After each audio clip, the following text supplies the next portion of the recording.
This is episode 2 of the Creating an MVC Project Soup to Nuts series, and we will be covering the creation of the database.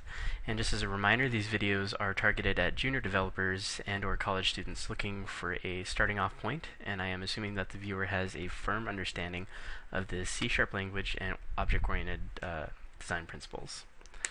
So today, like I said, we are going to be putting together the database that we will be using in our project for our employee database manager. And just before the video, I went ahead and put together a quick ERD of what we are going to be attempting to display or put together here. And why is this? Okay. Like I said, mistakes and all. So anyway, this is the basic schema that we're going to, or not even schema, but this is the basic ERD that we are going to implement in our database, and it shows that we have an employee with some basic information: first name, last name, hire date, end date, and position and department. And those the department and position are going to be held in separate tables in the database. So again, this is really just to keep it really simple, so we're not going to get into different complex scenarios in the database, but we just need somewhere to store and retrieve information.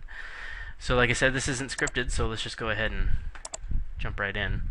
In Visual Studio 2013, and I believe as far back as 2010, maybe even earlier, we actually have the ability to dig around in SQL Server from the IDE itself, so I don't have to open SSMS or anything like that. But in Visual Studio 2013, you can actually go to your SQL Server Object Explorer. I have mine pinned right now, but I believe it is available right here in the View menu. So you click that, and that'll bring up this guy right here. So I'll go ahead and pin that back up.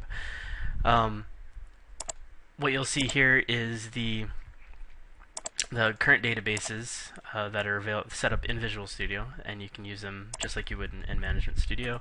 And let me disconnect from these just so I can see or show you how to connect to those. You got your little icon right here, Add SQL Server. You just punch in your information that you normally would. I have my box, or rather this instance lives on a different box here at home, and you'll just log right into it. So as you log in, it shows your typical database setup here, and I don't have any databases currently in this one, so we will create that. So I'm going to just go to Add New Database, and I'm going to call it Employee Database. And then you can open that, and then you see all the normal stuff that you would see in Management Studio.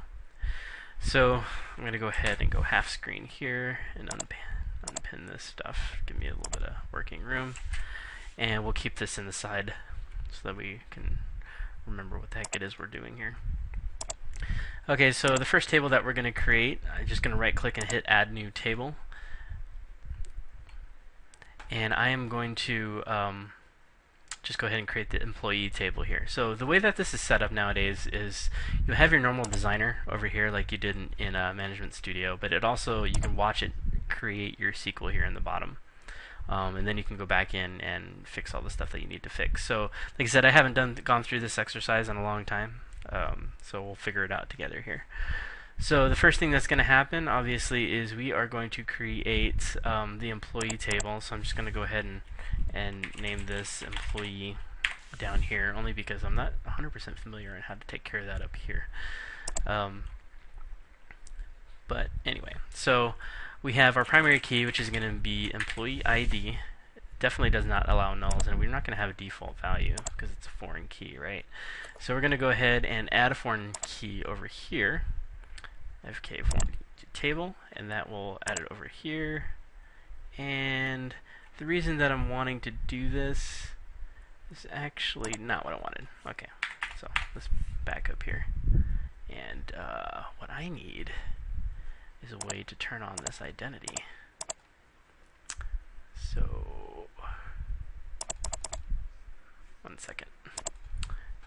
Okay, so we want to go ahead and make this an identity in so that it will auto increment the IDs. So I'm going to maximize here. I prefer to do it like this, just because I tend to forget how to do it by hand. But if you go to your Properties menu, you'll see right over here, Identity Specification is Identity. Double click that, and it'll change to True.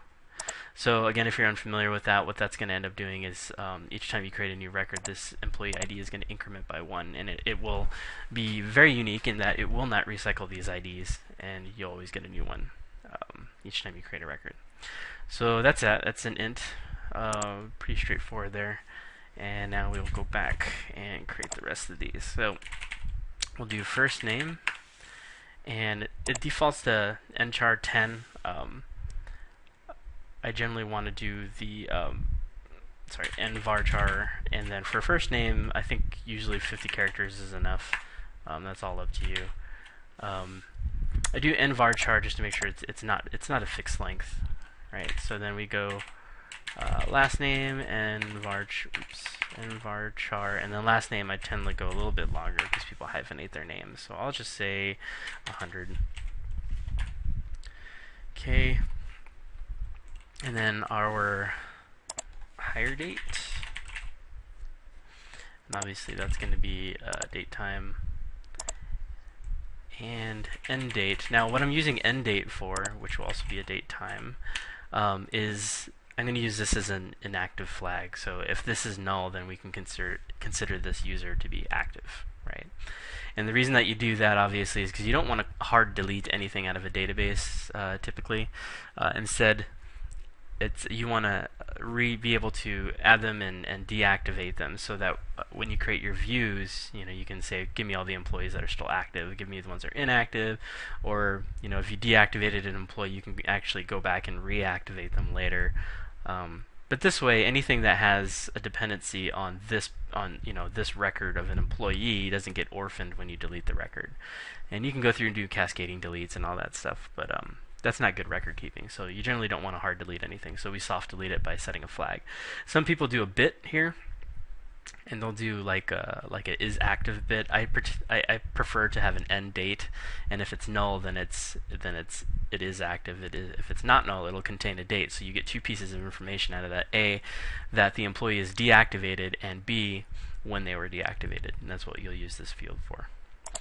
Okay, so and then we also want position ID int, and then we also want department ID int. And these are going to be foreign keys, which we will create the tables for those in a moment. But first, let's go back through here. We want to say that first name is not nullable, last name is not nullable, hire date's not nullable because this is basically your activation date. End date is nullable because that's our deactivation date. And position ID, department ID, we're going to say not nullable because we want to make sure that that's accounted for every time you create a new employee. So you'll come down here and you'll look and you'll see that this generated the DDL for you. And yep. Okay, so now we have the employee table. This didn't actually create the table in the database yet. All it's doing is generating the DDL for you. We still have to run it. But I'm not going to run it right now because we have these two IDs here that still need to be bound to their foreign key tables. I'm going to go ahead and create those now. So I'll go ahead and add another table, and we will call this one department. And we'll do the department ID, right? And this is our primary key. And then we can also say identity. And then all we're going to do is put name and varchar. I think 50 is probably good. That's pretty much it. We'll go ahead and create another table. This one will be position, and then your ID is position ID, right? And go ahead and make this one identity as well. Right, so now what we need to do is actually run these scripts so that they actually build the tables in there so that we can refer to them. So I think, if I remember right, you just hit update. It'll preview for you. We say update database, and look down here, and it generated everything for us. Actually did all the tables. So now I'm going to come back to our employee, and we need to create some foreign keys. So we'll start with position ID, and this is the convention is the table that you're setting the constraint on, underscore, and then the table where the foreign key lives. So we'll call this one, what are we doing? Position.